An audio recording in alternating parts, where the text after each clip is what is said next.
Okay. Hello. We're good to go. We'll start recording here in a little bit, but we'll wait for people to get here. Let me make sure. I'm going to shout it out. Yep. Oh, yeah. Yeah. Okay. I like it.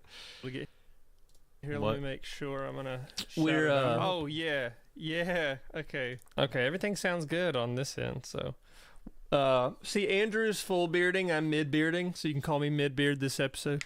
I need to shave so bad. I want to get like a barber So bad. and like, Dude, I have one and she's awesome. I just haven't had a chance to like go visit her in a bit. I feel that. Let me see. All right, so we're gonna put this in the Discord. Next to my dude, I like putting a lot of video game stuff in the Barndo shorts. Dude, it's two worlds that are very, very different, and I think it's hilarious. Yeah, it is very much that way. I put Red Dead Redemption in one of them. The freaking SpongeBob one. Oh yeah, got me though, dude. I did the Homelander meme where he was like perfect. Yeah, Everything. I did see that one too. God, dude. Yes, use memes, all the memes. Wow. That's so funny. Of the podcast with @Drew. Music by Drew. At everyone It's is me. a great tool. At everyone Yep. is a great tool. It's It's me. Monday. Good morning, Chloe. Hold on, I gotta come up with. Give me a second. Oh, Let me he's think. already in. Let me My think goodness. if I could come up with a good one off the top of my head. Oh, your Good Morning, Chloe. Well, I always have to change their name to something. Chloethan. I like it. Let Andrew take over. Chloethan. Good morning, Chloethan. That sounds like a name that would be made up on South Park. Yeah. It's like, yeah. I It's like the Jonathan, but iPad one where he's like he's at the Genius Bar and then he's like, let me get one of my associates over here. Hey Rothgar. It's awesome. Oh, man. Okay, I feel lost. Let me. Oh, I need to go feel to my lost? community tab. That's where I need to be. Oh, yeah. Community tab. I'm gonna say I'm glad live you love now, you chimps. Oh, the last thing I posted was Shablagoo. And Yeah, I saw that. that's how mint when Brad turns into Shablagoo. Mint Berry Crunch. What up, Ghost? Mint Berry Crunch. Hey, Ghost. Good morning. Yeah, so we're just kind of getting everything together. This is probably going to be a shorter episode because we don't have too many wild takes. But I have a few. I have some. The hottest take is the shirt that you're wearing. Oh, I know. You can go to hell. I'm going to Toyotathon. Sponsored by Gatorade. Hell, sponsored by Gatorade. Hells. Yep. I almost got one of those. They're good. I like the good morning, novice. What's up? Thanks for showing up. These are good. They're like the kind of like Gatorade Pedialytes. Yeah. I've had one before. They actually work really well. Whenever I was dehydrated one day, that thing brought me back to life. Yeah, just Andrew, instead of drinking it, he just got an IV. Anyway, Yep. he did the Bioshock where he's like taking a thing and he goes, and Or then like his the arm COD like zombies. yeah, his arm like shoots at lightning. He's like, "Gah." But the animation for that is like wild because he goes, what is it, Eve that you put in your body? It's like, and he goes, "Gah," and his hand is like all like Crackling. yeah, it's awesome. I love that game so much. Oh. Yeah. Yeah. Brooks, did you have a good week?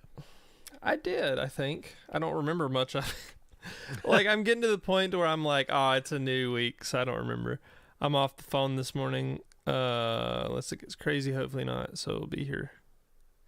Missed the last stream. Don't worry about it. That's why we'll post it for you. That's why the last one is VOD is up on the Things We Like channel. We'll take good care of you, I promise. We'll put it everywhere. Oh, the reason that the Spotify one went up at like 7 p.m. was because it had like two uploading issues. One because I was uploading a video at the same time. Two because they reset the internet here, and I was like, I actually posted that on like remote desktop. So, gotcha. so I went on my because I was out. I was watching a movie, and then I was out, and I was like, okay, I need to. This I just went on remote desktop, and also I know people really can't see it in the thing, but I do have poop written on my arm from yesterday from Sunday service. Nice. So our drummer, he's like, here, let me see your arm. And he started writing something on it. And it just said poop right before we went up on stage. And I was like, okay, well, I can't change it. That's amazing. It's awesome. I love that stuff. I led yesterday. It's been the first time I've been able to lead in a while. That's I've been cool. so sick on Sundays. Yeah, last week was crazy for me, dude. On Thursday, I ended up waking up feeling god awful, and I went and got. What up, Eli? Oh, hey man, what's up? I went and got tested. I ended up with strep on Thursday, but luckily I think I caught it early enough. Yeah, that, like I'm still kind of tired. Like body aches, kind of tired and just like drained, but I'm not like my throat hasn't hurt since Friday. I haven't had a fever since Friday, so I'm not like contagious anymore, which is good. Yeah. So you get those antibiotics and you quick enough, and it'll knock strep out. Yeah. I grew up with strep basically. I'd get it all the time. Me too. I would have it at least once or twice a year when I was like in middle school. Yeah, I used to have before I got my tonsils taken out. I was sick all the time. My tonsils were disgusting. I got them out when I was super young. My tonsils were disgusting. They were awful. Like I won't go into detail about it. I also got a book. Make Your Own Rules. I like it. Oh, so by Andrew Huang. Oh, Andrew Huang. Okay, yeah. The YouTuber. Yeah, Say Less. I love That's him. probably really. It's probably really good. I love him so much, dude. And so I've been super excited about this book because he talks about like building a music business as like a YouTuber and like being a creative person online. Yeah, and, that's like, cool. Growing up because I mean he was one of the early music YouTubers. That's cool. And so it's a lot of it's his story and stuff like that. So I'm really interested in him. I found a cool place that I'm gonna start going once a week, I think, and just reading. Nice, that's a good idea. So to get me out, I want to do an episode on Dune. I'll let you know when the second movie comes out. Oh yeah. Oh, and I gotta watch the first one again. Yeah, that's what I'm saying. I need to read the book. You need to read the book, and then we're gonna watch the movies again. Yeah, I gotta see the original. Yeah, we should just do a Dune podcast. Well, yeah, we'll just do a whole episode on Dune. Yeah. That's awesome. Also, E-Night says he's never had strep. That's crazy. Lucky. Bro, there was I probably have had it 20 times my entire life. I've had it. That's too probably that's more too than many that. times. That's too many times. Y'all like Dune? Yeah, I just bought the book. I bought the books with Andrew when we went to Greenville. Last time I visited Greenville, we went to this like that really cool bookstore, and I bought like. I used to get it all the time. I'm the same way, Chloe. Like I couldn't. You couldn't stop me from getting. Yeah. But yeah, we went to this bookstore in downtown Greenville that was an old like Justice building. It was an old like I guess it was like an old Cage.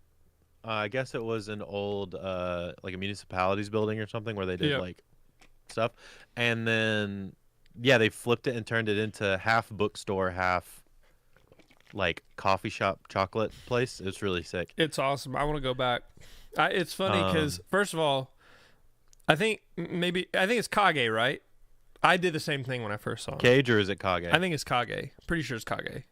But correct me if I am incorrect. Hello, Kage. Good morning. Also, Eli says Frank Herbert is from Tacoma, Washington. Shout out to Washington, my home state. Dude, I love Washington. When I went to Seattle last year, dude, I love that city so much.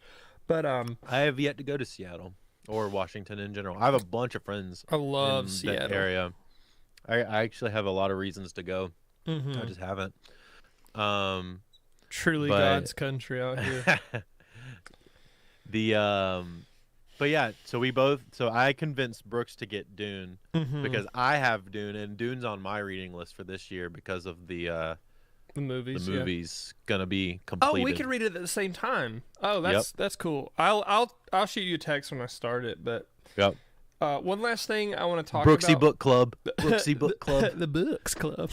The Books Club. Exactly. That's awesome. So, one last thing before we actually start recording, the Elden Ring DLC looks. Oh yeah, tell me about it. So, as a person who has not played Elden Ring at all, explain to me what the DLC is going to be. One of my favorite YouTubers right now, he goes by Ratatosker. He's very, very big brained about a lot of things when it comes to lore and like Elden Ring and Souls games and like Monster Hunter too. So I'm a huge fan. I watched his breakdown, and when I went over the actual, I live streamed my reaction. A lot of my takes were wrong, but that's fine because I didn't know that there were interviews associated with it until after I streamed it. So I was like, oh, I feel stupid. But I got some things right. But for those of you who are uninitiated, it looks amazing. Like, that's all I can say. I will be streaming it to the best of my ability and playing through it. One thing is, you know how Sekiro had the memory system where it's like you beat a boss and you use this memory and you just gain attack power? Mm-hmm. They're doing that for the DLC, so your level 150 character isn't overpowered. That's which sick. I'm like, what a great idea. It is amazing. So, but anyway, that's I should do another video on that, but I streamed my live reaction and a lot of my takes that were bad. Like, I got one thing wrong. Like, the dude's eyes, I thought it was Frenzied Flame, but it was actually the Draconic eyes. But they're the same shade of yellow, but one is slanted and one is more cloudy, and I didn't notice it from, like, watching immediately. Sure. Kind of got lost in the sauce. But it's okay. But anyways. Also, there was a Nintendo Direct, and it didn't really matter. Mm-hmm. That's what I noticed from it. It was a bunch of like remasters and no new Switch news and like a bunch of C-list indie games from what I can tell. Mm-hmm. Pretty much. Yeah. Like nothing too crazy. Right. But yeah, I watched a little bit of it to like test the audio for the stream, and I was like, I killed two birds with one stone. But yeah, it worked anyways, out. That worked out. We can start recording. Yeah, you ready? You ready to start? Yeah. Again, for the new viewers, we'll do like a chat break in between stuff. So if you post something and it doesn't get read immediately, we're getting to it. We'll go back through it and read it. Yeah. All we're doing 5 of these, right? If we can. I only really have 3. Okay. We can just talk through as many. Yeah, this will be, and we'll chat after we record. So, sure. This will probably be a shorter one. Just that flavor of Prime is actually really good. I like it. I think Meta Moon's my favorite. I think the strawberry watermelon one's my favorite. Yeah, that's nice. Anyways, we'll only have a few, but anyways, you ready, Andrew? Yep. All right, 3, 2, 1.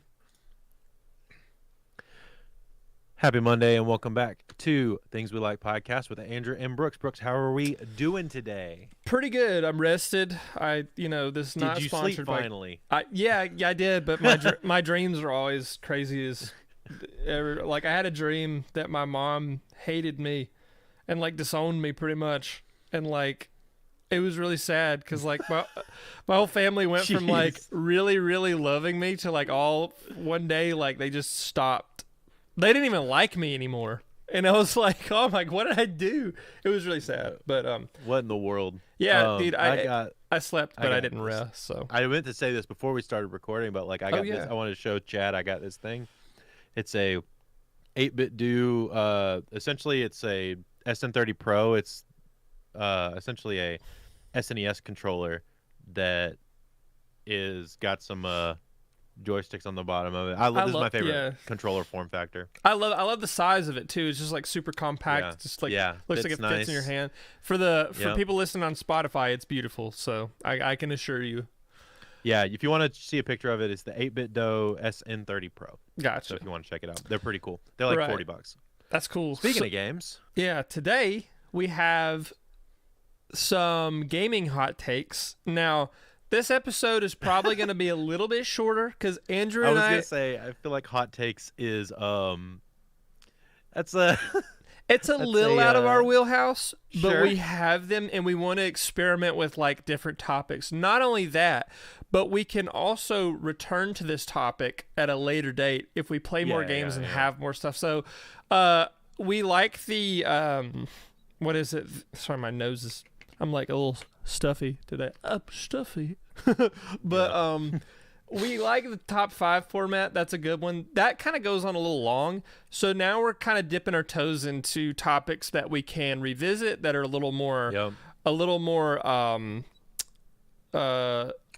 less niche, a little more concentrated. I guess I can't really articulate that well at the moment. But just like stuff that's a little more opinion based. And less, think PC, and like stuff that we can return to and talk about if people argue or disagree, and then be like, I was stupid to say that. Yeah, six months later. I've had some opinions. Look, the golden rule about opinions: it's okay to change your mind when presented with new information or a different perspective.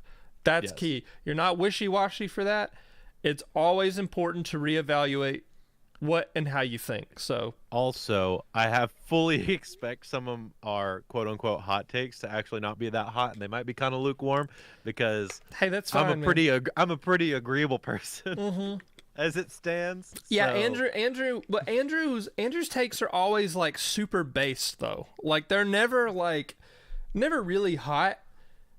But I'm excited to hear because I don't know what he has to say, so I'm kind of like very, very excited to hear what he has to say. So we usually flip a coin. I'm gonna bring 3 to the table as well. Oh, good. So, okay, well if you've got 3 and I've got 3, all right, heads or tails? Heads today. Okay. Flip a coin. It's tails. Oh, she didn't say it, but she didn't say it. Booksy starts. Okay, cool. So. My first hot take, I know a lot of people that watch us and watch what I do like Pokemon, so I'm going to say that the Versus Seeker is the most important item in Pokemon ever. And the fact that they got rid of it after Gen 4 is total horseshit. I think... Okay. Explain what the Versus Seeker is to those that aren't super versed in Pokemon. The Versus Seeker... is the item. It's like a key item that you could register it to like select. You hit it. Our drinks are both blue, by the way. Just noticed that. More important than Pokeballs. Yes, that's where the take gets super hot. Yes, because you could register it to like select. You could walk around and you could either notice trainers that you haven't fought before or rematch trainers instantly that you've fought before. It takes like 100 steps to charge. It's really not that big a deal. But the reason that that's important, let me paint the scenario for you. So you're playing Pokemon Emerald, right? I've done this before. You go through the game, you fight every single trainer with a team of 6, and you're trying to build a team to beat the Elite Four. You're doing like a casual playthrough, just doing it like the Lord intended, right?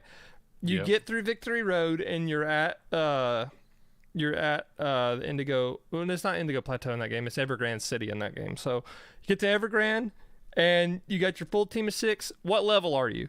Probably, at best, level 42 to 44. What level are the Elite Four members? Like 46 to like 58.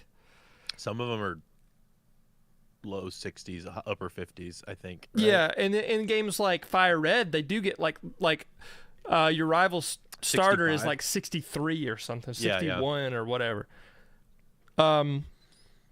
So what happens is, oh, damn it, I have to go grind in Victory Road or do the stupid mock call thing that you have in the Pokenav, and that's just random. It's like, hey, come battle me out on Route 24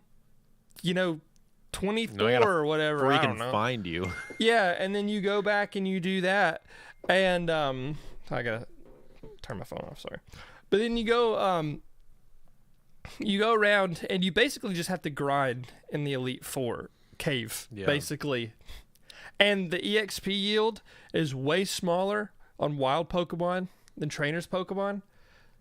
Therefore, if you had the Versus Seeker, you could go fight like any trainer that you want. That's outdoors. It can't be indoors. That's the only thing I don't like about it. Because usually good trainers are indoors in caves and stuff. But you can fight trainers. The only good way that I have found to grind in Pokemon Ruby, Sapphire, and Emerald, in the original, not the remakes, is you fight the... You know Ty and Gabby, the reporters that show up on 3 separate routes?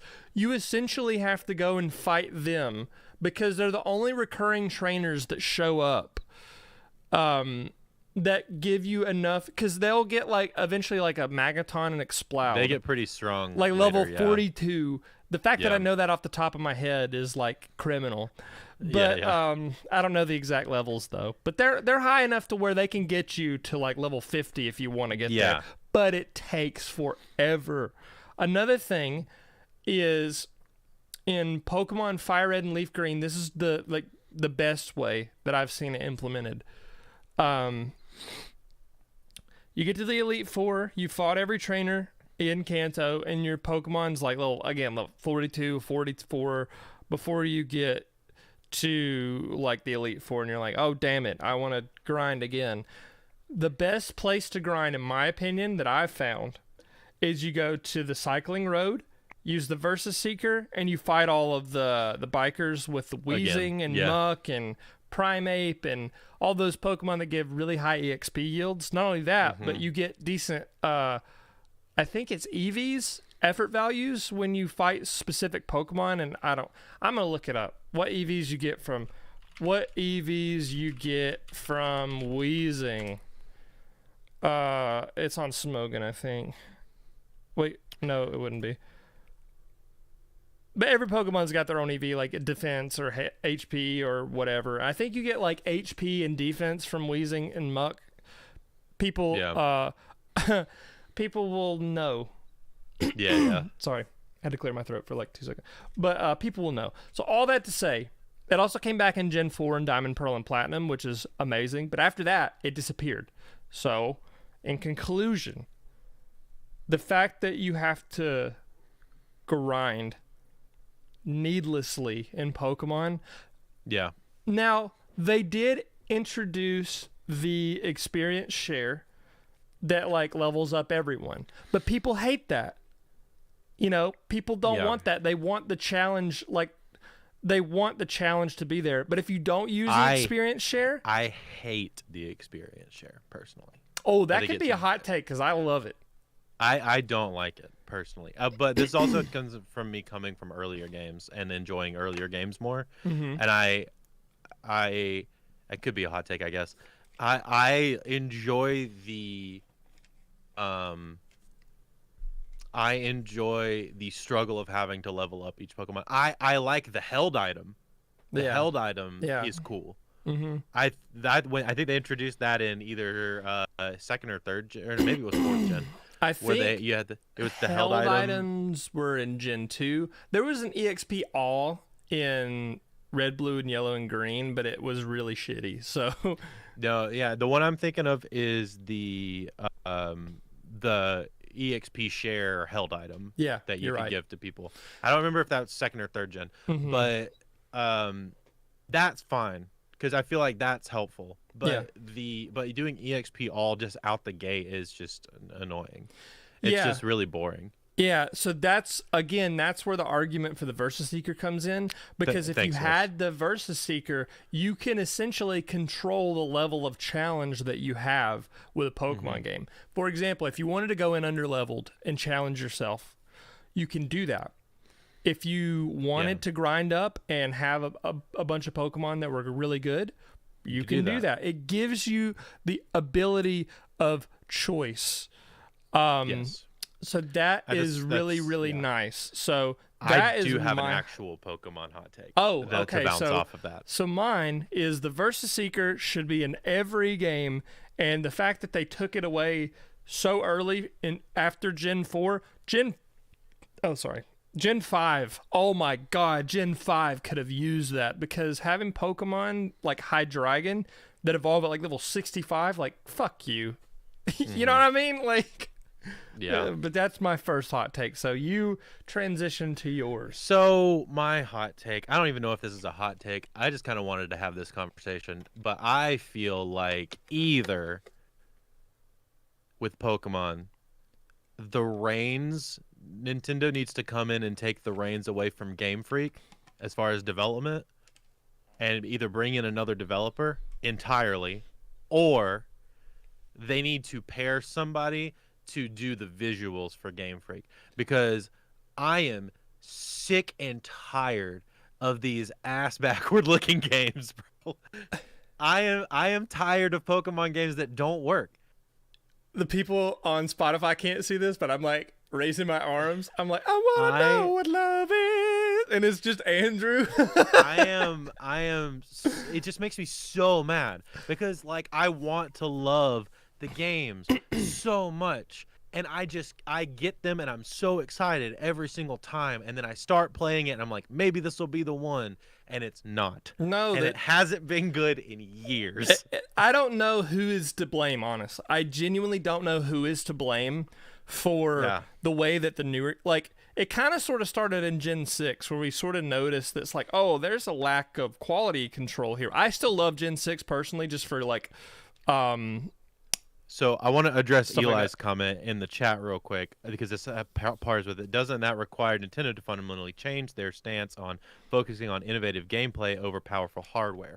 No, because look at, if you compare it to even early games, let's look at Breath of the Wild and Mario Odyssey as examples of how good a game on the Switch can be and can look.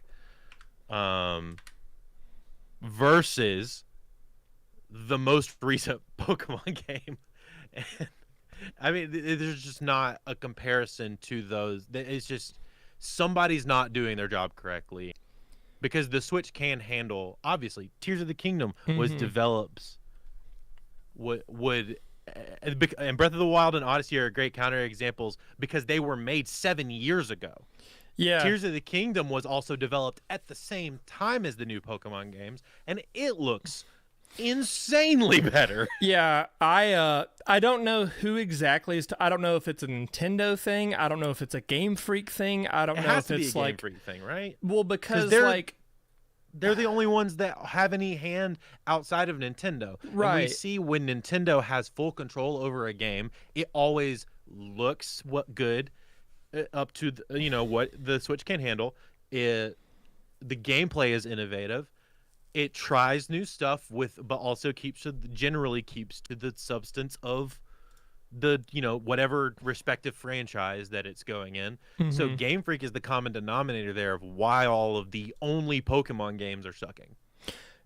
Right. I think the one thing I don't understand is who controls the deadlines for the game. If you literally Pokemon had Company, I guess, maybe, but like whoever, I think a lot of the blame is the rush, because Pokemon, it is objectively the highest grossing franchise in the world.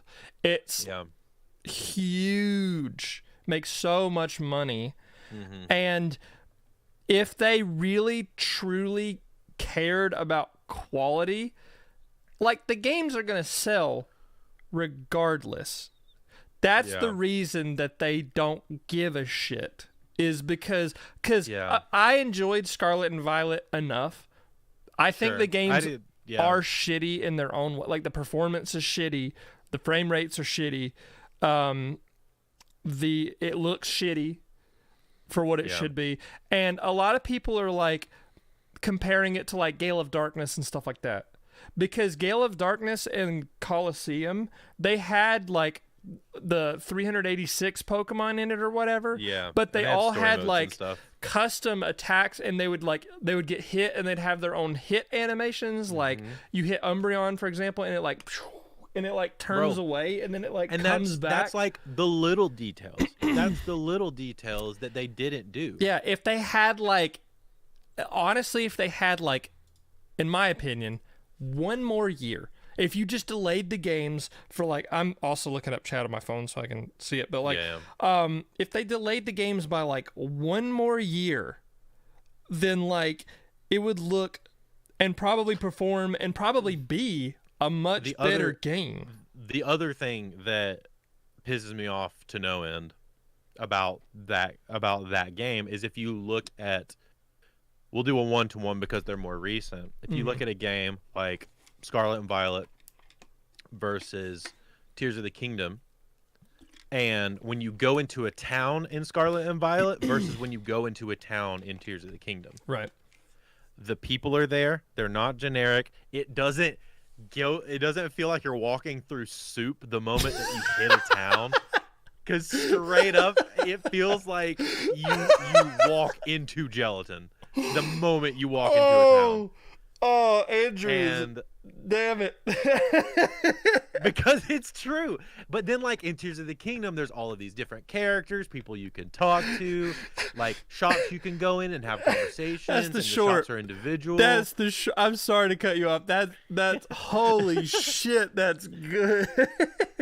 Dude, when you walk through the town and the Sunflowers are following you, they're like robots. Go. Dude, it's crazy. How does that pass QC, right? How in the world does that pass QC? I couldn't tell you.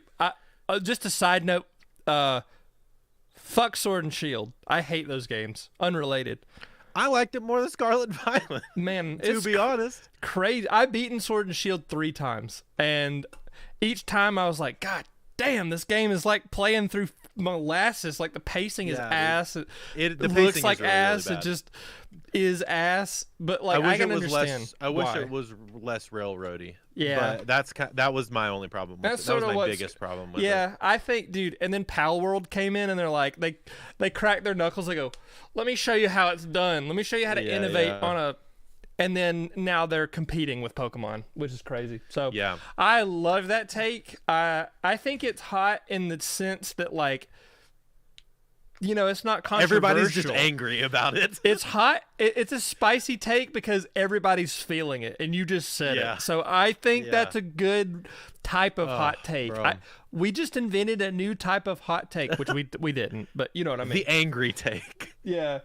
Man. The collective anger take. Let's do. We have a lot of people in chat right now. Let's do a chat check real quick. Right. Oh, Chaz, what's up, dude? Thanks for showing up, bud. So Chaz. Good to see Chaz in the chat. All right, so we had some Dune talk while we were starting out.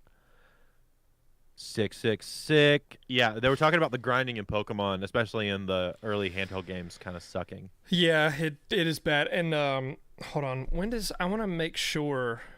I don't want to be wrong about this. When was the EXP share introduced? I want to say it was Gen 5. Oh, so according to the Pokemon Wiki, it was Generation 2 because you trade the Red Gyarados scale for it. Oh yeah. But that's only the individual. That's the held item. Yeah. That's not the total party EXP. Wait a minute. Is it? It is a held item, right?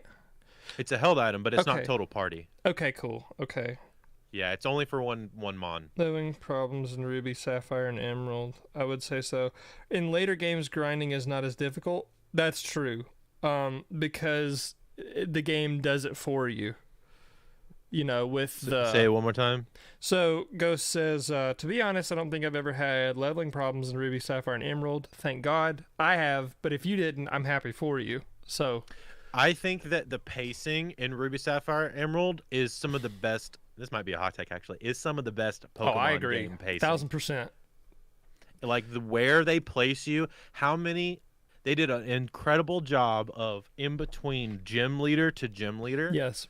Pacing you with the exact right amount of trainers and potential encounters in grass that you needed to have in order to level up at least a handful of your Pokemon enough to at least compete at the gym. And maybe there's a little bit of grinding. But whereas in old Pokemon, like in I would say Gen 2, actually there's a lot of grinding that you have to do. Gen 2 grinding the majority of that game is grinding, actually. Gen and it's also the longest game. Balancing is all dog shit. kind of fucked. It's a great game, but like in the post game, you're like, oh, this Pokemon's level 36, so it's a Wartortle, and I've got level 45 Typhlosion. Like, come on. Yeah. So, also Chaz says, completely unrelated, that shirt is fire, Brooks. Yeah, you can go to hell. I'm going to Toyota Fun. Yeah. I love that. I've worn it. Show live. it to the people, Brooks. Spread it out. So careful what you ask for. But I've worn this live with a band called Love Too, and I have a lot of other meme shirts that, like, whenever we start playing shows again, like, I'm just gonna show up and be a menace. So that's so real. Gelatin is so real. I love that, dude. Bro, I love that. I have played through Sword and Shield multiple times, and I love it. Dude, Ghost is a better man than me, because I played through Sword and Shield 3 times. He probably plays it better than I do, though. I vibe with Sword and Shield. I think Sword and Shield, if you actually take Sword and Shield, you make it less railroady, and make this. I mean, the story's kind of corny, so if you make the story aspect of it a little better, where they at the end they aren't basically like, hey, here's a massively overpowered Pokemon that you just get. Here's 2 overly powered Pokemon that you just have. That's kind of whack a little bit. Like, it didn't take a lot to get them. I wish that was a little different, but Chloe says that's so real. The gelatin is so real, and then they say, but it's so real because my interest in Pokemon has diminished a bit. I used to rush to buy the games and DLC. Now I just don't know. And then Ghost, I love Ghost so much. He's so funny. He goes, Versus Seeker sucks. I'm like, but that's funny. Ghost has been a homie for a long time. Ghost is anti-books. Yeah, he's anti-books. But anyway, let's do like a whole total shift into the next hot take for me. Yeah, so sure. we're switching from Pokemon to FromSoft, because that's what else do I know? Yep. If y'all been watching my channel for a while, wait, you didn't give yours, but you had the conversation. Did that count? Yeah. Okay, good. My hot take? I was just making sure I didn't like. Okay. No, my hot take was that Game Freak needs to be taken out back to the freaking shed. Oh my god. Damn it. I'm going to have a lot of fun doing the shorts for this one. Anyways, but yeah, so, and the only reason I say that out loud is to give me a memory of like where it is. So, anyway, that's fucking amazing, Andrew. But anyways, so my next hot take, this might actually be a hot take. Okay. I think the whole concept of blind runs in like FromSoft games and Souls-likes sucks. I do not like doing anything blind, because my argument is really dumb. Life is challenging enough. Why are you playing a Souls game? Because if you know what's going to happen, you can control the variables to your success. Says the guy who loves FromSoft games. Yeah, you know why? Because I fucking cheat. Because I look shit up. That's why. Because, okay, here's my argument. So, let's say you've never played a Souls game before, and you're like, oh, I'm going to hop into Dark Souls. I am one of those. I have never played a Souls game before. So like, Andrew, if I were to hand you Dark Souls the first time around, and I was like, here, jump into this completely blind, right? Don't look anything up. Don't know anything. You're going to have a bad time. And yeah, I do understand. Dr. Deathwish especially would disagree with me, but they have a different taste of an approach to video games that I do, which is totally cool. Which is fair. They love the challenge, right? They love the challenge of discovery, of finding things out on their own, of learning things. I'm one of those people. I am lazy. Like, I'll admit it. Like, and when I don't know where to go, I get super frustrated, because what I want to experience in a video game is the core gameplay. It's the same thing when I played Dragon's Dogma. I literally was like, all right, where do I go next? Where do I go next? I just want to kill shit. I just want to stab things. I just want to kill monsters. I just want to do this. What do I do next? Where do I go?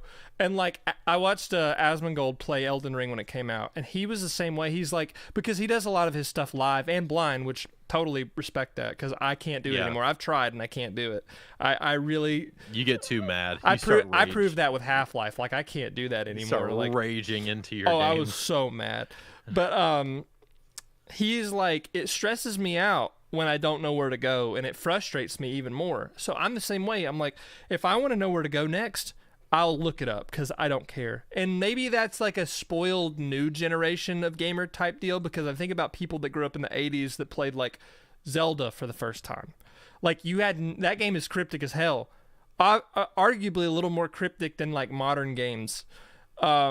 And then you have like Nintendo Power, word of mouth, and stuff like that, and like just trying new things and like less resource. You didn't have the internet, so if you were stuck, you just had to figure it out. Yeah, I feel like I would have beaten the Marios and like the Castlevanias of that time, but I probably wouldn't have beaten like the Final Fantasies or the Zeldas. You know what I mean? Zelda 1 is complicated without a plan. I have 100% of that game personally, but with a guide, obviously, because I'm not crazy. But that's what I mean. Like, but imagine doing that. Think about how complex that game is for what the time was, and then think about doing that just like knowing nothing going in. Oh, hell no.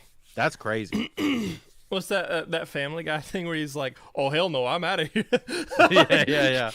No, dude, I such respect to people who can do that and figure it out, but like stuff, sorry, I'm crusty. But just like the whole idea of a blind soul, because like what I love about FromSoft games and the Souls games and like Bloodborne and Elden Ring is the combat, is fighting the bosses, is the lore, is the world. Also, slight hot take, I hate PvE because PvE is annoying as shit. Especially when you're like, because player versus environment. So it's like when you're running through the worlds.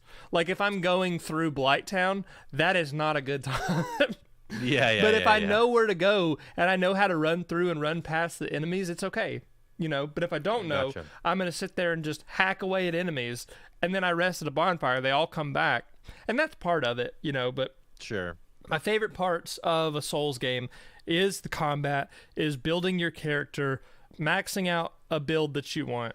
I also never play new games, like New Game Plus or anything like that. I'm very averse to it. So maybe all my hot takes are just FromSoft, but like New Game Plus 1 and 2, that helps out like sorcery builds and like incantation or faith builds. But I'm like pure unga bunga strength. I'm just, you know, I'm a bad. If people were like, you're a bad player for that, that kind of goes into my last take for today, I would accept that. I'm like, yeah, and I still whoop the game's ass, so eat mine. You know what I mean? Yeah. Like, I've beaten Elden Ring like 4 times, so lick my crack. And a lot of people can't beat it once. I would argue like 70% of people haven't beaten it once. Yeah, I use the Mimic Tier, and like, who cares? I use summons.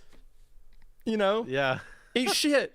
It's in the game. Built in the game. Oh my god. But yeah, that's sort of my thing. Is like, I don't really like the whole blind run thing. The things that make those games great for me and my play style, totally not wrong to experience those games that way. Like, all jokes aside, it's totally valid to experience those games like that.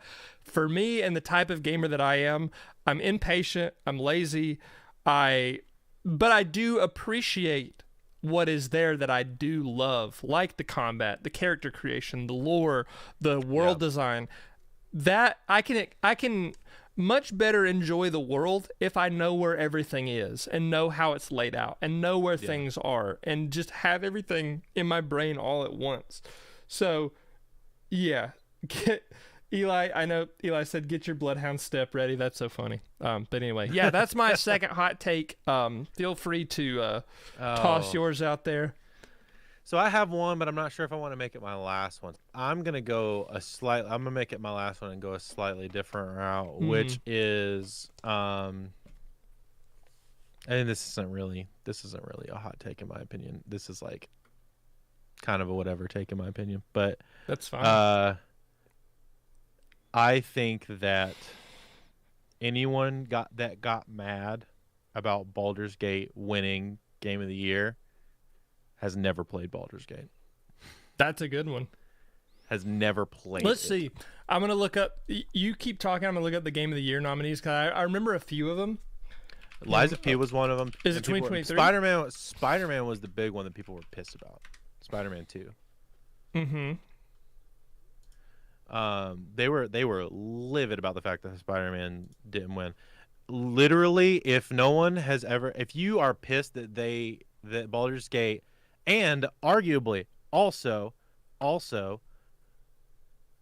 a technically non-AAA studio. Oh yeah, that's true. Created Baldur's Gate 3 and won Game of the Year. That's an incredible feat.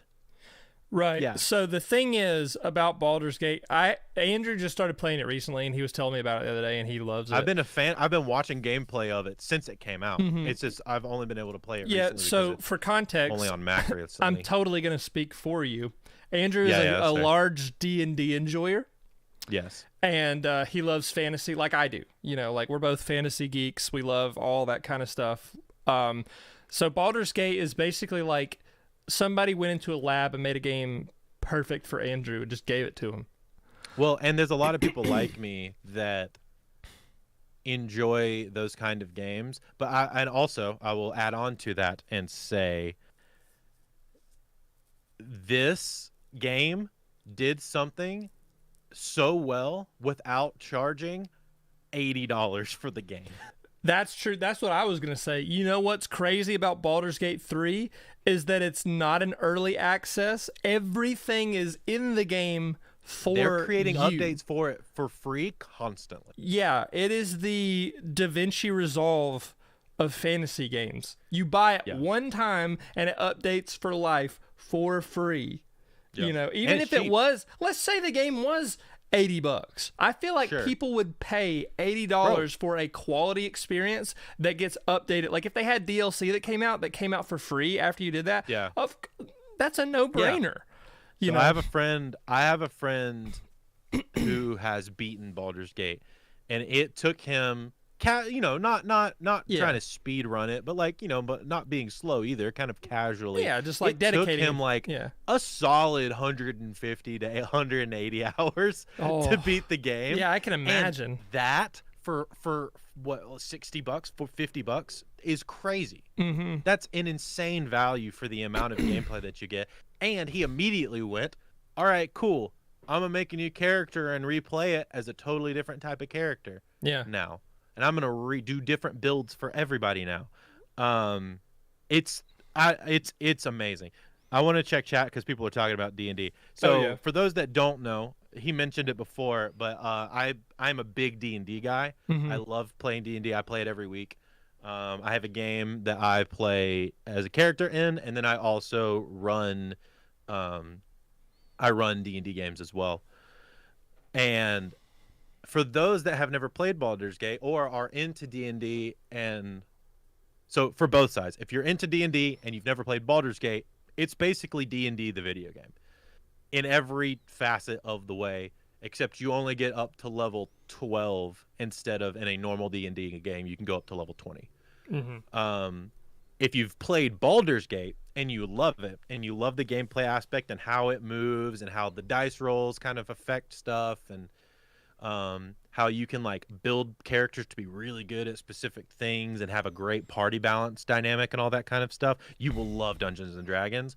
And it is basically playing with your friends in real life the game of Baldur's Gate, just That's in amazing. Whatever campaign you want. It's amazing. I need to get Baldur's Gate 3 eventually and play it with you. I would love to stream it with you. I think we're definitely gonna do a stream one of these days. Once I beat it myself. We'll take a week off from the podcast and just do an all-day Baldur's Gate 3 stream. That would be crazy. Because the thing is there is really specific things that you're gonna want to do, and it's probably, and I know you hate going in blind, and so it'll actually be better if I know. Yeah, that would be great. I'm creatively, I'm a bottom. Navigate. Tell me what to do.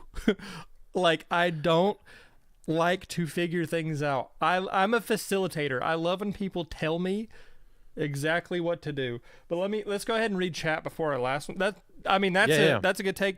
So the other nominees were like Alan Wake 2, Spider-Man 2, Resident Evil 4, and then Baldur's Gate beat 2 Nintendo titles, which is crazy. And not only 2 Nintendo titles, a Mario title and a Zelda title. I know, which is crazy. That's insane.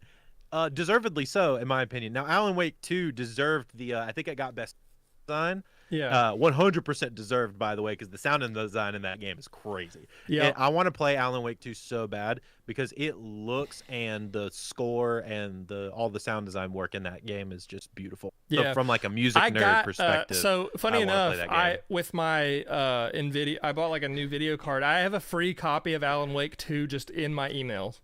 So I just need to redeem the code and get it. Yeah, so, dude, you should definitely play that. You should stream that 100%. Dude, Alan Wake, I've seen a little bit of Alan Wake 1 gameplay, and like there's a guy, shout out to Genji, I think it's pronounced Genji. He does a lot of like video essay analysis on video games. He's done the Soul series. He's also done like Alan Wake. He's done BioShock. Yeah. He's done just a bunch of games, like a bunch of really amazing games that he's done. And I love his style. I love those are the kind of people that eventually I'd love to try and get on the podcast, just to pick their brain and be like, oh my God, like just to hype them up for an hour would be enough for me. But anyway, let me read chat. Chaz says, creatively on the bottom, that's getting clipped. Yes, that's so true though. Yes, please. The Mario title was nonsense for being nominated. Agreed, Eli, because that game came out like 2 weeks before nominees were done. Yeah, that's just like here, you know, yeah, like Tears of the Kingdom wasn't enough. Yeah. You know, yeah, it's like here's the Mario game. Also, okay, Josh B, dude, what's up? Long time no see. That's true. So this is a podcast that I'm doing with my friend Andrew, and we do it every Monday. We try to shoot for 10:30 a.m. EST, but you know, today was a little late. Yeah, we were gonna do this actually live today in my room, but things didn't work out, and but that's okay. We'll do it eventually. But so let me read some of these Baldur's Gate 3 D&D things. For all the people that played Baldur's Gate 3 and thought of playing D&D, it screwed them up hard though because it doesn't follow the core rules of D&D. So Ghost, that is I think technically true.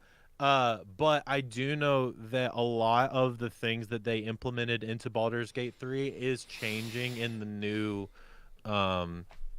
core rules in D&D when they update to 1 D&D. At least some of it is. And then there are also some things, honestly, like there are some things I would argue that Baldur's Gate 3 does better than the core rules of D&D.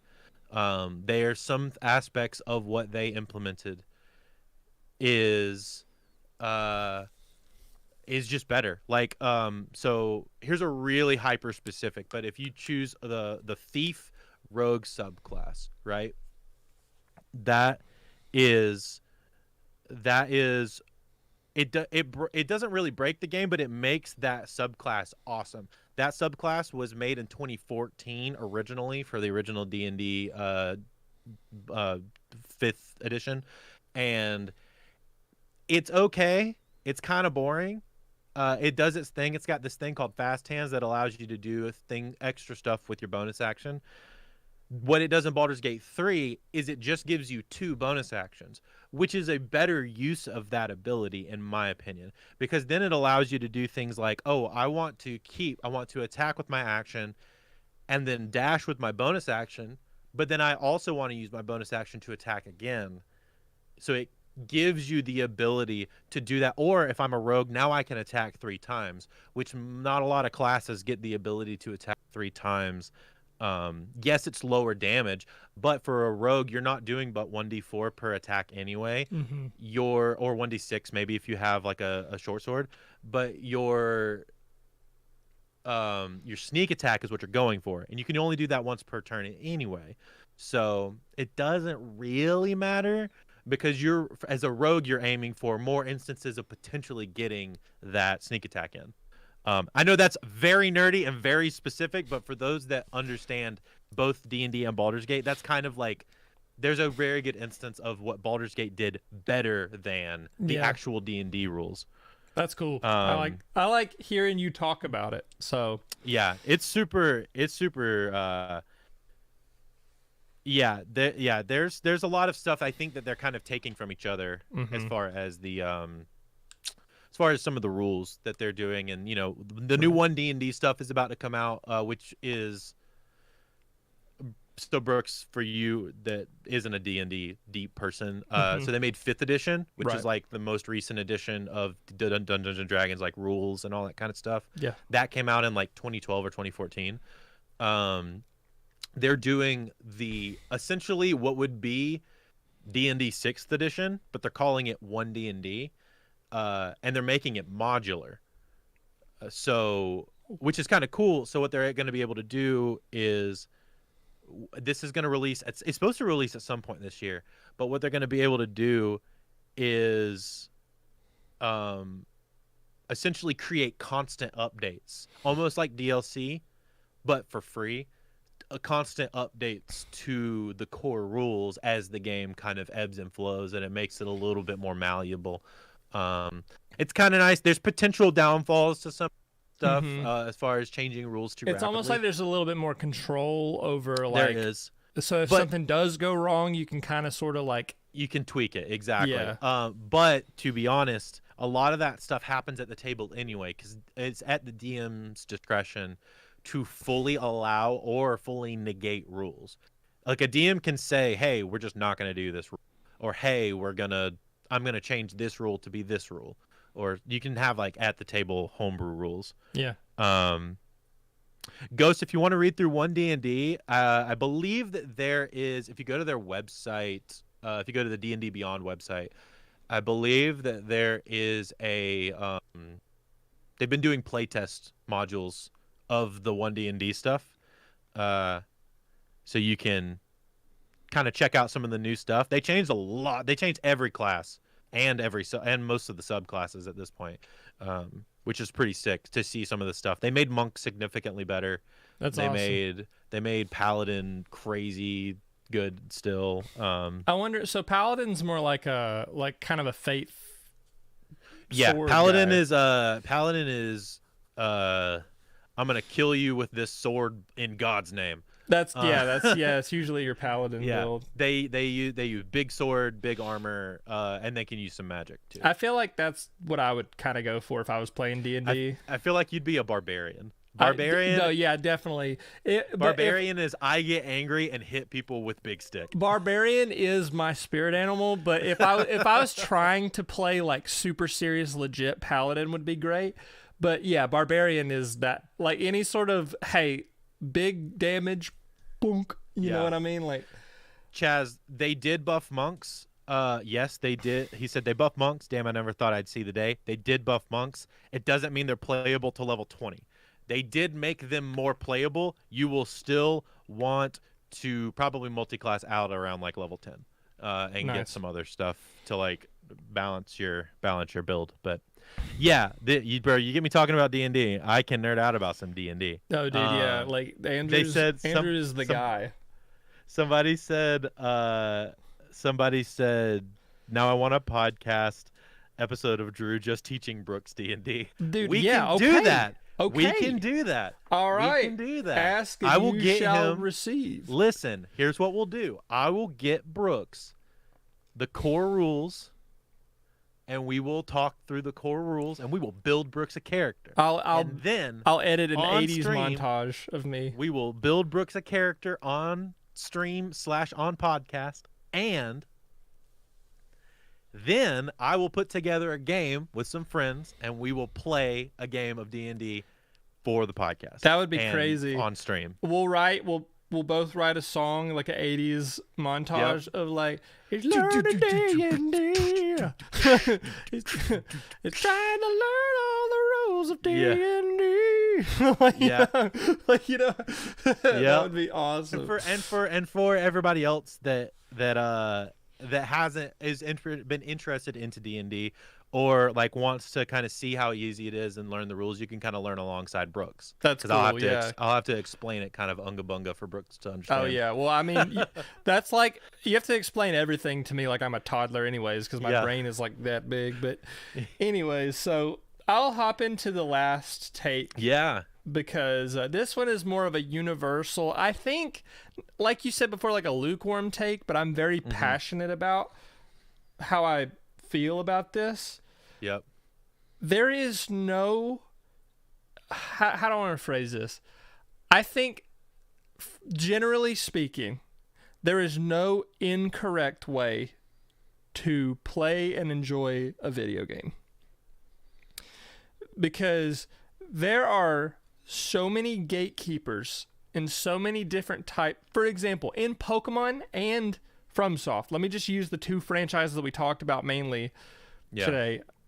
So Pokemon, people are like, oh, you use items, use X items, use full restores, use hyper, like in battle. And I'm like, yeah, they put them in the game for that reason. Yeah. Dude, I'm gonna be super honest. I love Pokemon with all of my heart. It is one of my favorite franchises of all time. I have deep nostalgia for it, and I've played, I think, almost every game barring like some of the middle, gens. Playing Pokemon regularly with like, not even on a competitive way, but just like talking. I don't like playing Pokemon with other people because other people are that way about Pokemon. Yep. So bad. Yeah. And it's just, and like FromSoft fans are assholes sometimes. Like if you, because FromSoft fans are bad too. It's one of the reasons I haven't played a FromSoft game. I am notorious. Look, I'm your biggest advocate for FromSoft because I'm like, bro, if you find a way to beat Margit in the beginning, you beat him.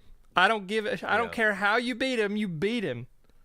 So I'll use that as an example too. So FromSoft is like Dark Souls, Bloodborne, Sekiro, whatever. Sekiro is more of a refined way to do it. There's not really many ways to do it. Like you could beat Sekiro with just your sword and nothing else. Like that's but if you use the prosthetic and you use everything and you use the snap seeds and you use all that stuff, that's not wrong. It's in the game for a reason. Yeah. You don't have to be this like hardcore badass, like, oh, I beat the game without taking a hit. You don't have to be that way.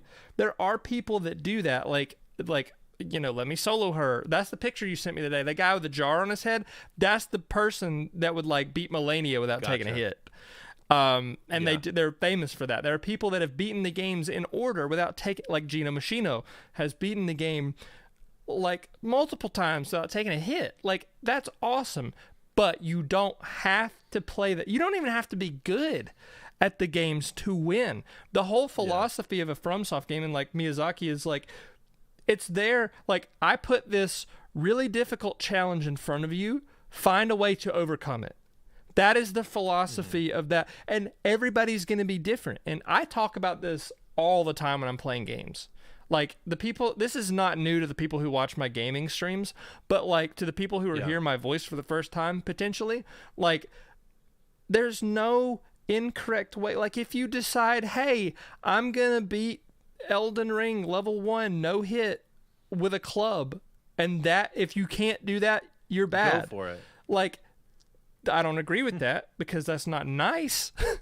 But if that's the way you want to play, go for it. If you want to be overpowered like I do in every game that I play, I love being overpowered and just beating the shit out of things. And that's fun to me. I like using the mimic tier. I like shredding bosses. I don't, because, Elden Ring is one of those games that's like the boss patterns, everything in the game is avoidable, right? But it's like I don't want to put that level of investment into it because I don't care.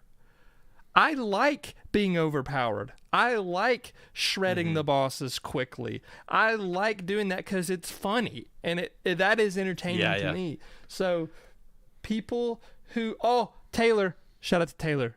So Taylor actually started watching the podcast. So hell yeah. Hell. Anyways. Let's go. But yeah, Toyotathon. But yeah, so I can't stand gatekeepy, like, oh, you're not playing this game the right way. You need to do it this way. You need to do it that way. You need to do it this way. And I'm like, fuck you. No. Yeah. So that is my, probably not a hot take, probably just an empathetic take, more or less. But there are fan bases like Pokemon, like FromSoft, probably even Baldur's Gate has a few. I don't know. Like D&D has some gatekeepy kind of people for sure. I mean, it exists. They're everywhere. I would say it's less so nowadays than it used to be, because D&D has become more widely like played as like a normal, game. Mm-hmm. But yeah, I there's a lot of people that are like, oh, you're not doing this hyper specific, break the game build. Oh, you're playing something less than optimal. Yeah, it's I don't know. I call that the unoptimized Mm-hmm. thing, Ghost which is said fine. If you want to play Genshin. Yeah. That's dope. Yeah, Ghost says Genshin. Oh, Genshin Impact is probably. Genshin. Imagine. Genshin is. I can imagine, Oh, bro. Lord. I don't even touch that game, dude. I don't even touch that game for that reason. Chaz also said you'd be surprised how many people would call that a hot take, and I'm like, yep.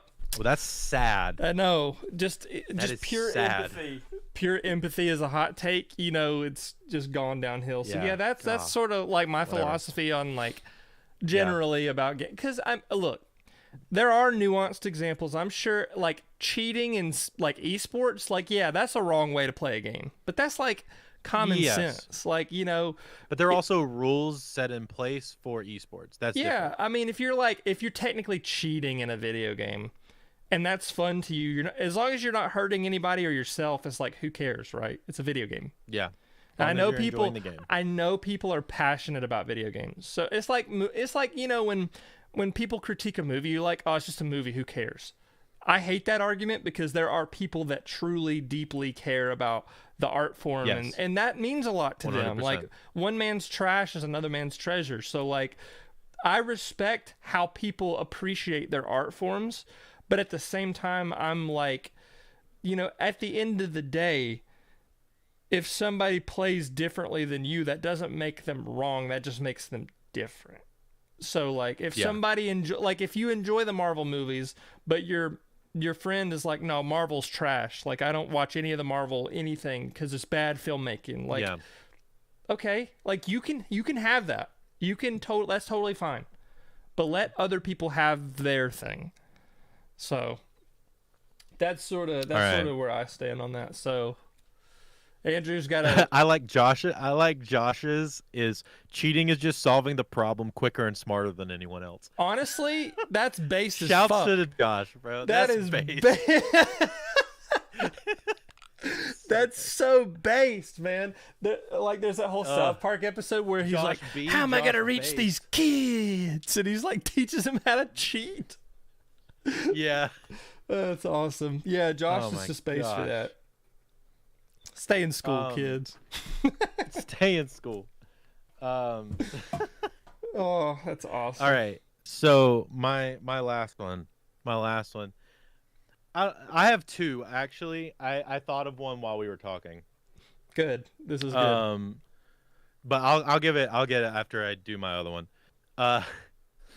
Much like how nobody wants to see anime become live action, they need to can we please hold back on anime video games? Because so many of them are so bad. They're just not good. Like, they're not good fighting games. They're not good. Because a lot of them are like, like Street Fighter-esque or Tekken-esque, like 1v1 fighting games. That's really interesting. Because, like, the only anime game that I've really played is Eyes of Heaven, the JoJo's Bizarre Adventure game. And that game is okay. It's not my favorite, but it's okay. But I totally know where you're coming from. Is like, this could be so much more than it most of the One Piece is. Games. I would say that there's a handful of games that are outside of this, one of which is Dragon Ball Z Budokai Tenkaichi 3. Yeah. It's a very specific game. One of the best. It is arguably one of the best fighting games in that genre. The other one was the Kakarot game. Who said that in chat? Eli said that in chat.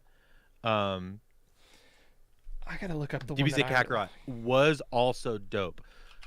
But I agree, Chaz. We don't need a million DBZ fighter games, number whatever, and all they do is just go through the same exact storyline that every other game has gone through. I'm aware that the games are like generally poorly received, but I love Dragon Ball Z sagas.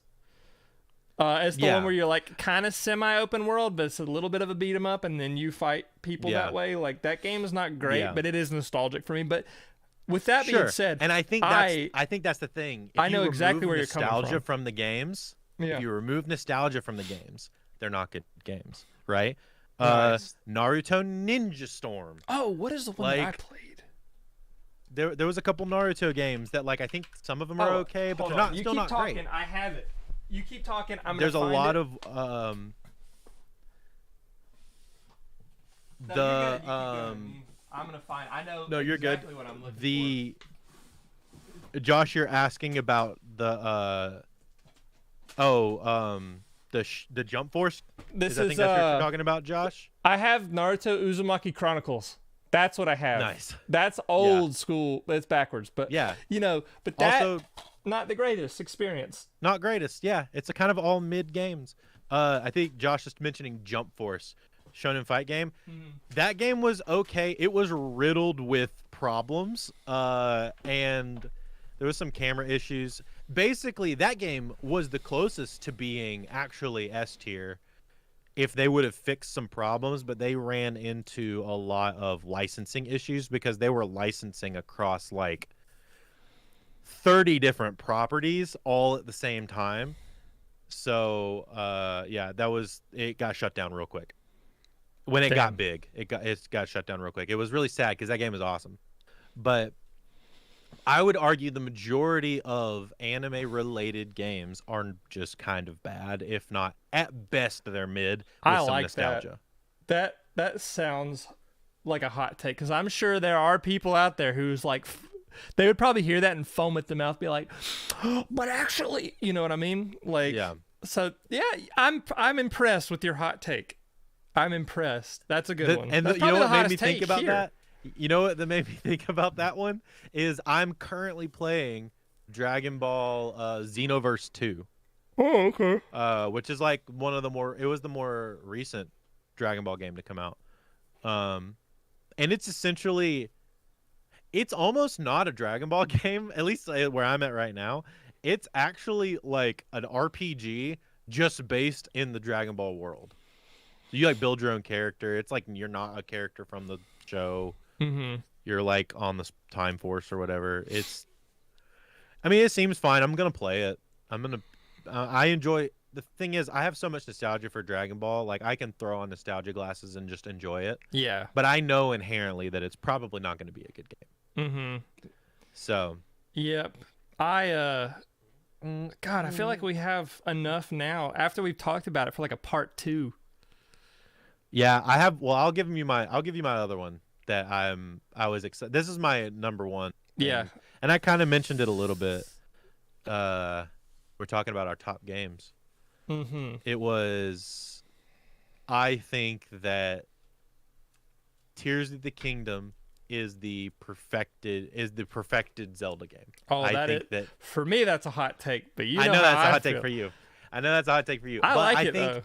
If you take every aspect of Zelda and you put it into a game. So what are the aspects of Zelda? So let's think about that. A big adventure, right? So constant exploration, being able to find new places. Like that was even from day one, that was a part of the game, right? Dropping you into a place, not telling you anything about how everything works, and then just you having to figure it out along the way. It does that. With a little bit of help, obviously, but there's like a lot of just figuring stuff out. Right. The ability, as it kind of went, it's, the storyline of the Ganon fights and Zelda and the lore behind the world. That exists there. um, a creative twist in some capacity. And I mean, I would argue Tears of the Kingdom does that the best with the creative twist thing.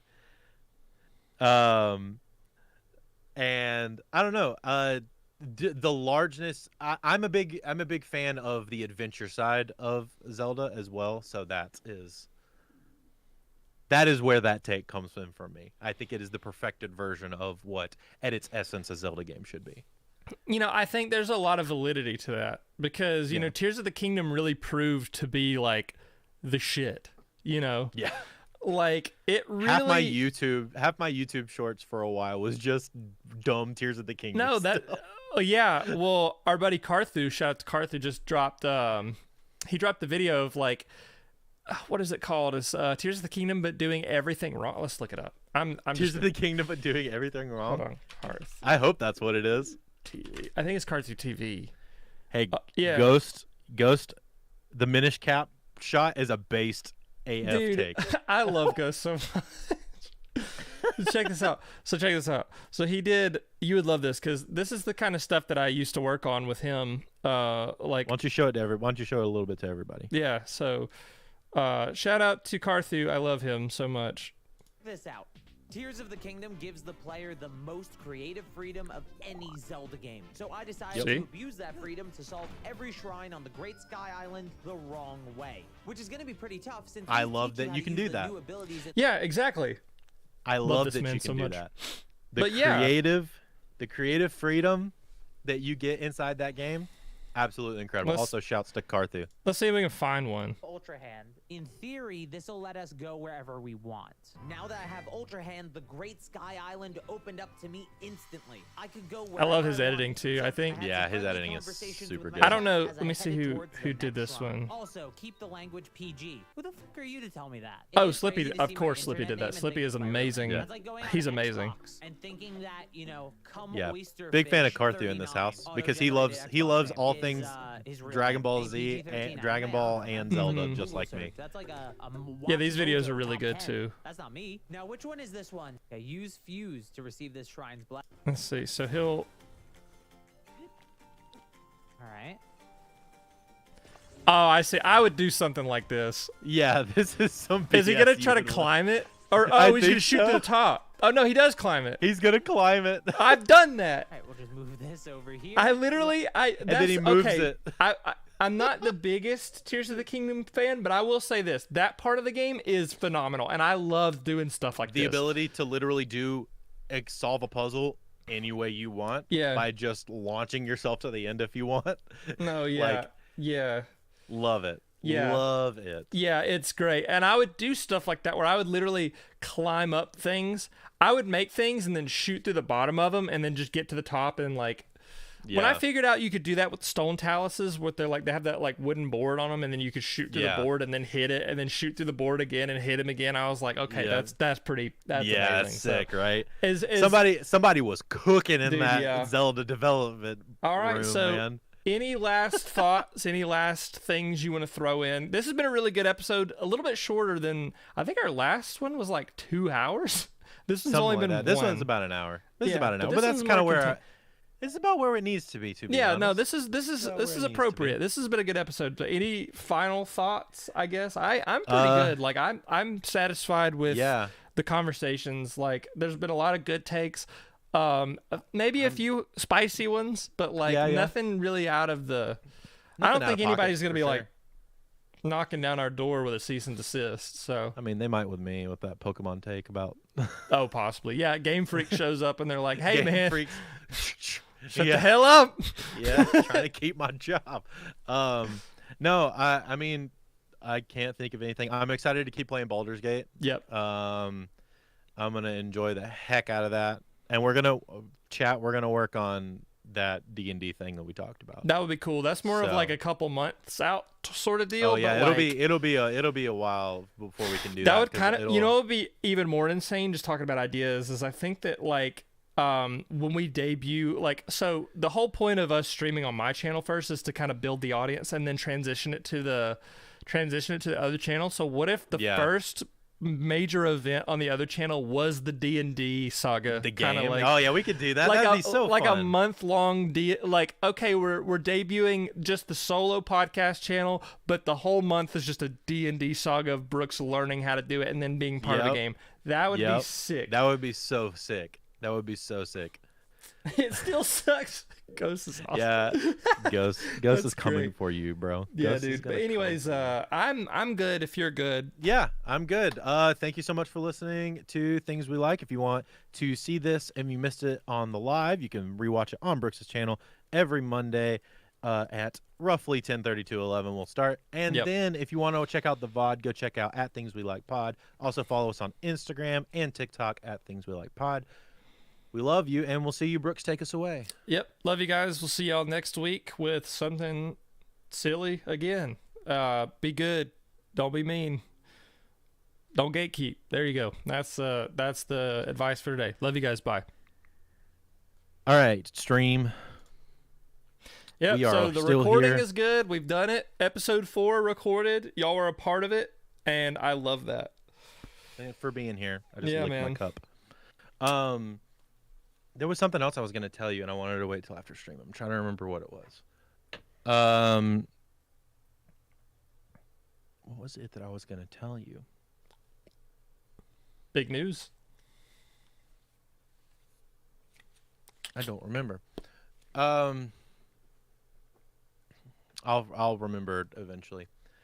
We need to do a books club for real. Yeah, I need to start. So this place that I found, it's super. So what I did last Friday was like I took a day off. What did I do that day? I went to like this bakery. They had like a sweet potato latte, and it sounds gross, but it was really nice. They were really good. Have I made you one of those before? I thought I made you one before. I don't think so. When I worked at that coffee shop that I worked at that you guys, Chaz said the Discord link wasn't in the description, by the way. Oh damn. Oh, just to the Discord, just to join the Discord.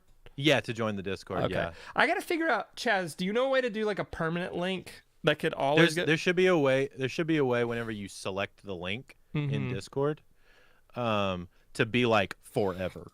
The link is valid forever or something like that. I'm gonna try it. So just a link to the server. Yeah. Link to join the server, and then it should try say it. forever. But yeah, sorry about that, Chaz. Let's see, server invite. Also, for those that are still here, we talked about the music stuff last week. If you missed it in the Discord, me and Brooks made that makes a lot of sense. Yeah, it'll give it a permanent option. Well, I'm stupid. I'm an old for man those that when it comes to Discord. Wanted to check out the music stuff that we talked about last week. We dropped two Spotify playlists. There you go. In Brooks's Discord. Yes, Brooks just dropped it in there, but we'll also add it to the description of the show notes. Yeah. We added two Spotify playlists. One with all the songs and music that we talked about last week on episode 3, but also another one of just like some music that we're just like jamming to and listening to. So if you're looking for some new music, you can go into that playlist. It's already got like 1,200 songs or something like that on it. You can go in and just hit shuffle and try to find some new stuff. Yeah, we're both music. adding just all the time. Like I've added a lot of stuff. It's almost like 2,000 songs on that playlist, which is crazy. Because I'm always trying to find new stuff, because I feel like I've always been really bad at like discovering new music, but like now I feel like I've been getting just remember this is a good Christian Discord server. Yeah, we don't say fuck or shit or hell or damn. Not once. No. But yeah, there we go. Yeah, it's all in there in the stuff. Appreciate you, bitch. I thought you went, appreciate you, bitch. I was like, thank you, Andrew. Yeah, I'll have to go. I'm going to go. So what I'm going to do when I have some downtime in between is like, I like to do this like every 6 months to a year. is go back and redo all my descriptions of my live streams and content to where I add new things. Like I'll add like, hey, look at Andrew's channel, do this, do that, add the join the Discord. Like, you know. Josh, I'm gonna drop a video in the Discord. You're talking about the Mashal season 2. It's going to be on there because I'm gonna drop that joint in there because that song is incredible. But I have a video that I'm gonna drop in the Discord of my son dancing to the Mashal season 2 opener. Sick. It's freaking hilarious. He goes ham. It's so funny. We're teaching Micah how to mosh at such an early age. Yeah, straight up, he throws hands. That's awesome. Yeah, so he's funny. Crazy. Yeah, just. We didn't teach him the wheelbarrow. There's one time I saw my friend Grayson was like, he was at a hardcore show or whatever. This is like over a decade ago, it seems like. But he would like pick somebody up by their legs and he would like do and like run them through the crowd. It was so cool. Yeah. They also did the canoe where they would sit in like a line of 4 guys and go and scoot on the ground. Oh, that's awesome. Yep. Dude, that's so funny. I love that stuff. Dude, do you know that there's a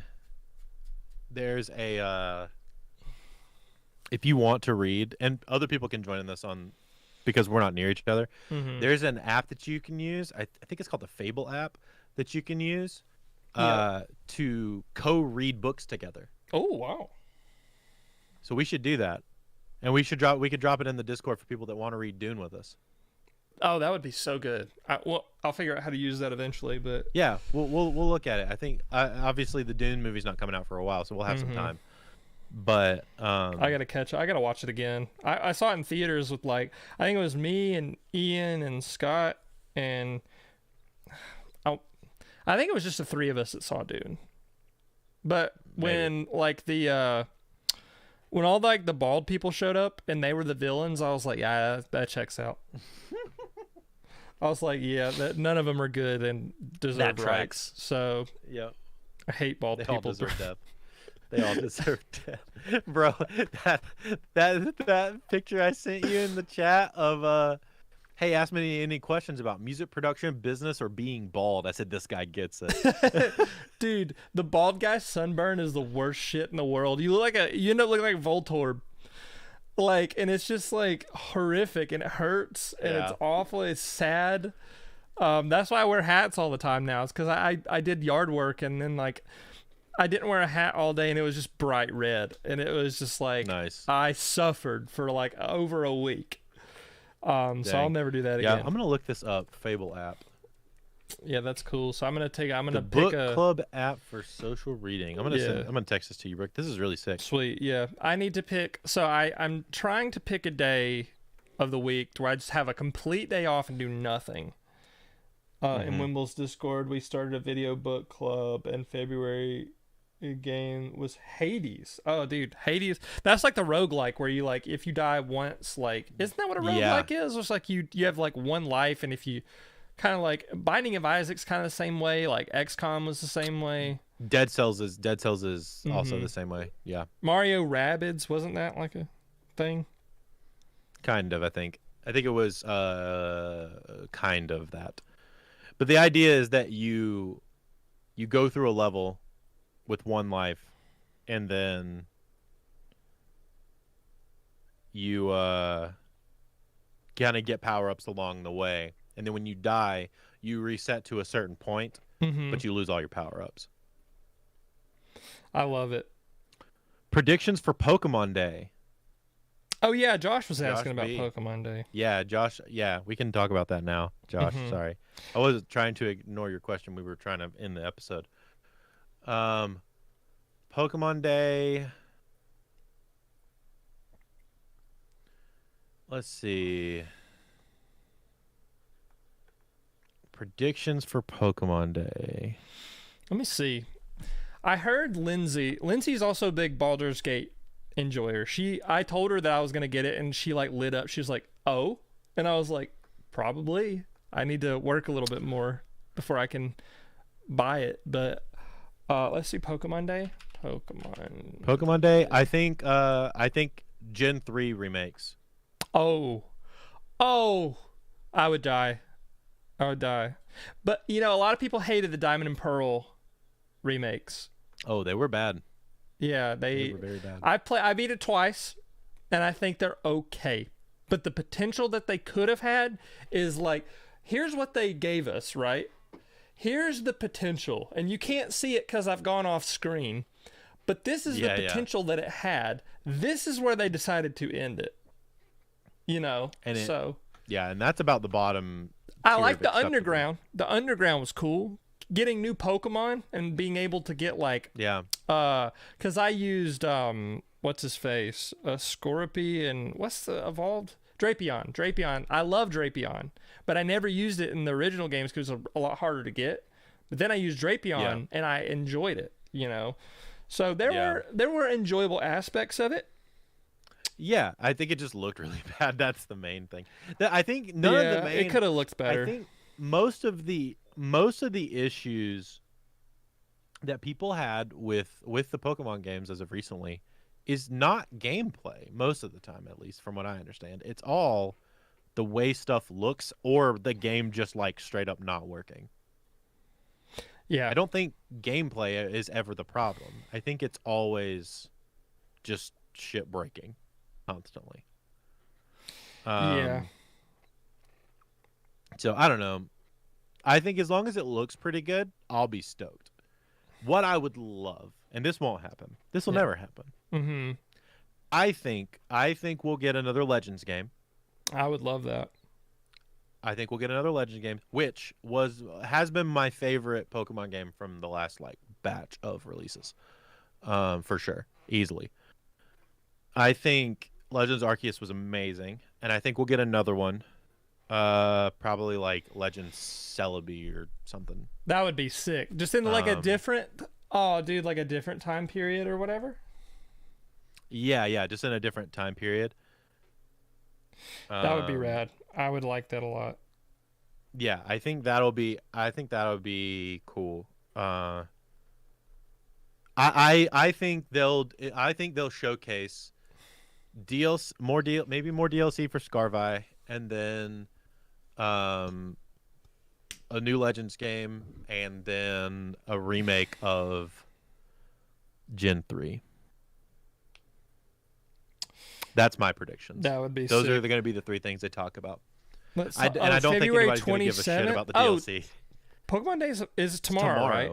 Oh, okay. Pokemon Present. I think it's tomorrow. I know everyone and their grandma is going to be streaming a reaction to that, so I'll see what they have to say. We should still do it. If I can make that work. Oh, I'm going to be busy all day tomorrow, so I can't. Oh, are you? Mm-hmm. I'm doing a lot of music stuff, and we have ABCL practice tomorrow. So, what time is the thing? Wait, if it's early enough. PST. Pokemon. Let's look at the YouTube channel. It said it on the thing. It said it on the thing. Oh, did it? I was not paying attention. 6 a.m. PST. Yeah, it's going to be at 9 a.m. Oh, well then we Brought to you by Squarespace, the all-in-one solution for building your Game Boy Luke. I was like, that voice sounds familiar, and it was just Luke. It's just Luke. Let's see, Pokemon channel. Yeah, it says it in the tweet. Why am I not subscribed to this? It says, tune in on our YouTube channel at 6 a.m. PST, which PST would be Pacific, and we're 3 hours ahead. So 9 a.m. on February 27th. Okay, so you're going to be up tomorrow and run it?